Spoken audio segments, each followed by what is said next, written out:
नमस्कार मंडळी, तुम्ही पुन्हा एकदा रेसिपी घेऊन आले. तर आजची गव्हाची खीर. तर कुणाकुणाला गव्हाची खीर आवडते मला नक्की सांगा कमेंटमध्ये. आज महाशिवरात्री होती त्यामुळे म्हटलं चला आज गव्हाची खीर करूया. तर आज मी 1.5 वाटी गहू घेतलं होतं. 3 तास मस्तपैकी भिजत ठेवलं होतं. त्याच्यानंतर मिक्सरमध्ये बारीक केलं. चांगलं सुकं फडकं घ्यायचं, त्यातलं सगळा कोंडा काढायचा. नंतर चांगलं त्याला पाकडून घ्यायचं आणि हातानं जरा तिळा फोडून काढायच्या. कुकरमध्ये 2 तांबे पाणी वतायचं, त्यात सगळं मिक्स करायचं आणि खोबऱ्याची अर्धी वाटी त्यात छोटे छोटे बारीक करून त्यात टाकायचं. कमीत कमी त्याला 10 शिट्ट्या द्यायच्या, त्याशिवाय ते शिजत नाही चांगलं.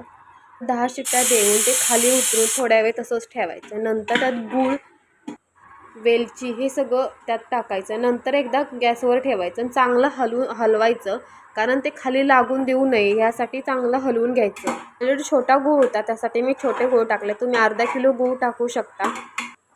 ते पागळोस्तोपर्यंत कमीत कमी त्याला सारखं हलवायचं, कारण खाली लागून देऊ शकतं.